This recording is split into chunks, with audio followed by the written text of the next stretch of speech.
Some historical true crime stories stick around in popular culture because of their villains and heroes. A perfect example is the heartbreaking case of Marianne Bachmeier, because depending on your viewpoint, she was both. To some, she was a heroic vigilante mom. To others, she was a cold-blooded murderer following her shooting of Klaus Grabowski. She shot Klaus during his own trial and almost got away with it. In today's story, we'll go deeper into the reasons behind Marianne's actions and ask if she was justified in her act of murder. Who was Klaus Grabowski? Let's take a step back for a moment. We can't look at what Marianne Bachmeier did to Klaus Grabowski in that courtroom without looking at why Klaus was in there in the first place.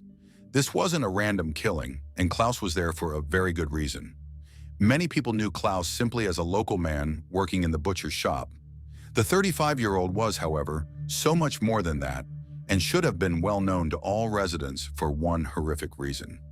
You see, in addition to being a convicted felon, Klaus was also a known sex offender. These days, it's crazy to think that anyone on the sex offenders register could reside within close proximity of young families without their knowledge.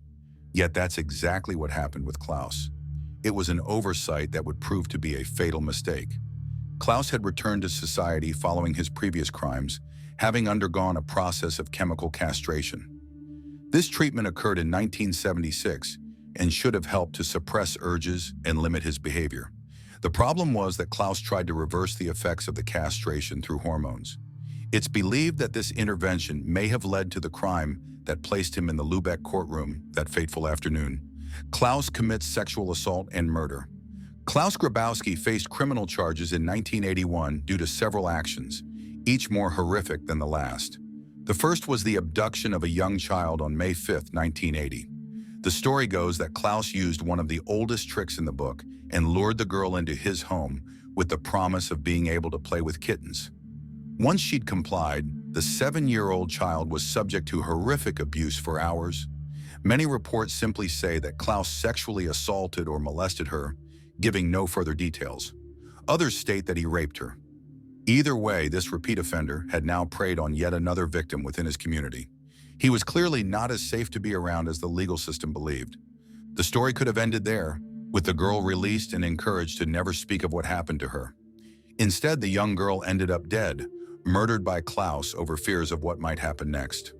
What makes this fact even sadder is that in 1973, he was put on a year's probation after trying to strangle a 6-year-old girl. The most unbelievable part of all this is that he claimed to have killed the girl because she tried to extort money from him.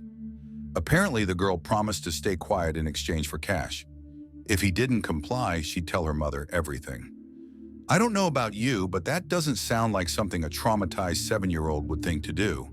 Surely that child would have just wanted to get out of there by any means. Even with reports about the maturity of the child, which we'll get into further later, it seems far-fetched. It doesn't help that some reports also state Klaus insisted the girl tried to seduce him. This was not a mentally well man. Fearing what might happen to him as a convicted felon with a history of abuse, Klaus strangled the girl with a pair of tights belonging to his fiancée. He then dumped the body, which police discovered a short time later. Most reports say he dumped her and tied up a box by the local canal. There is also a claim that he dug a shallow grave.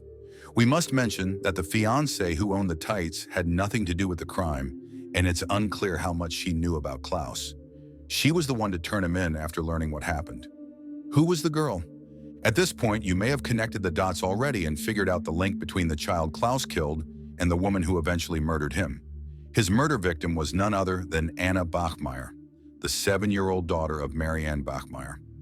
The story goes that Anna had skipped school that day, apparently after an argument with her mother, and this is why she was close to Klaus's home. Marianne Bachmeier was left with the grief and guilt over what happened that day and the unimaginable rage directed at the man who had preyed upon her child. She had to watch as the trial unfolded the following spring, months after her tragic loss, and while coming to terms with what had happened. On the third day of Klaus's trial, Marianne decided she couldn't take it any longer. She shot Grabowski in the courtroom, fatally wounding him, and awaited her punishment. So now we're starting to get a clearer picture of why Marianne was in that courtroom that day and why she had that gun.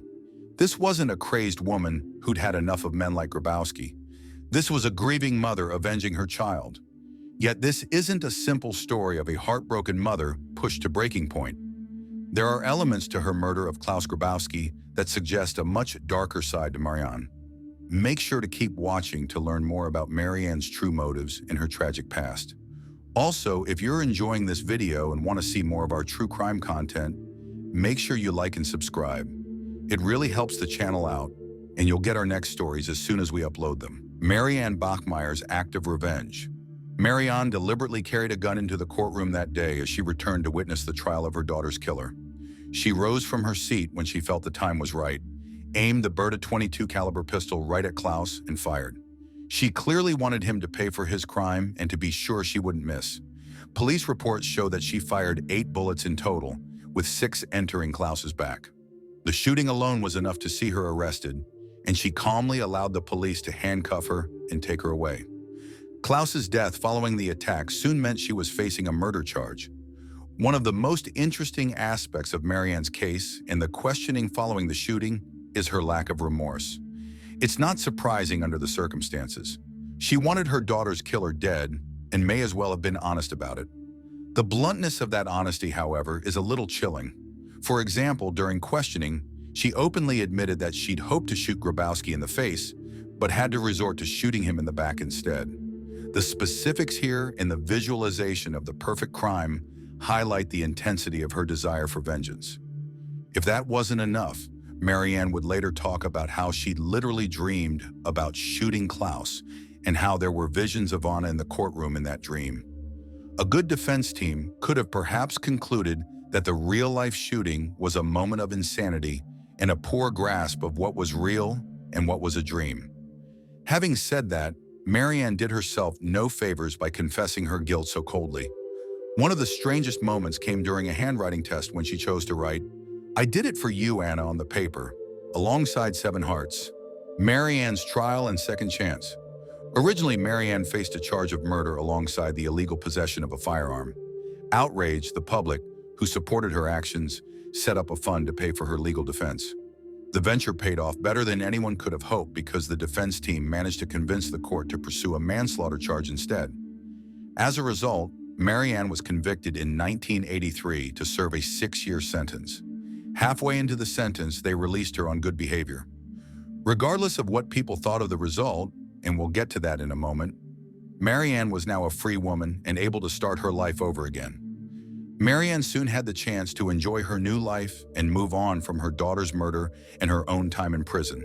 She eventually remarried and moved to Nigeria. Not long after, their relationship fell apart, and she relocated to Sicily after the divorce. Sadly, in the mid-90s, Marianne received a terminal diagnosis and had to consider her final move. She decided to take the bold step of returning to Germany in 1995 to give a public interview and have the last word on everything that happened. She died on September 17, 1996, age 46, after her battle with cancer. She was buried right beside Anna in Lübeck, Germany, reunited in death after being torn apart all those years ago. Marianne Bachmeier's legacy. This true crime story of Marianne Bachmeier, the vigilante mom, has fascinated people long after her death. The case raises a lot of questions about the way the legal system handled various aspects. Aside from the questions about Klaus and his presence in the community, there are even more questions about the treatment of Marianne and the sentence given. A survey conducted shortly after Marianne's trial showed that people were almost equally split in their opinions. For almost everyone who felt she'd received a harsh sentence for her crimes, there was someone else who felt the court had been too lenient. It's easy to see why many people, especially mothers with their own small children, would feel that she was justified in her actions.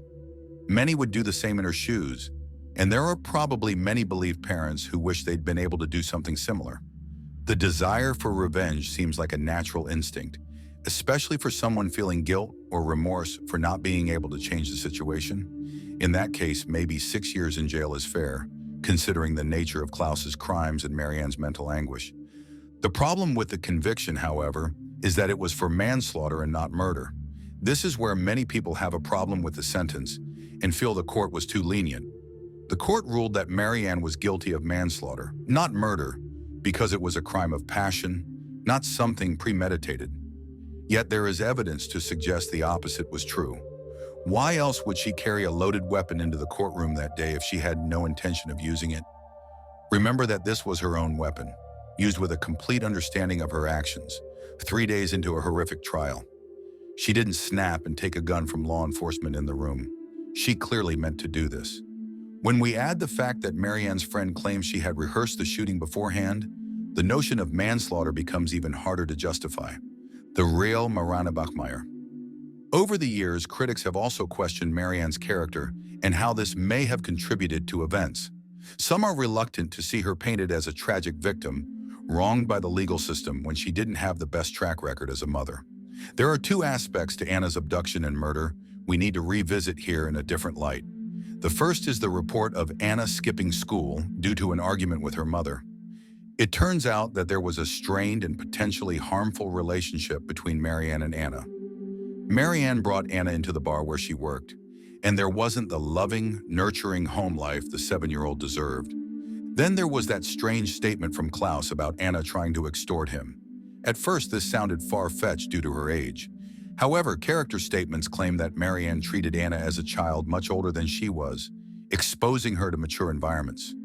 It seems she didn't have the innocent and carefree childhood she should have. So maybe she did pick up some ideas from other people during her time at the bar. Of course, this is in no way trying to justify any of Klaus' actions or to vilify Anna in any way. It's just an interesting piece of context in a very complicated story. On top of all this, true crime fans have delved deeper into Marianne's past and true character. Reports focus on her troubled childhood, that argument with her daughter, and the fact she was a single parent. What's most alarming is the number of times Marianne considered giving children up for adoption.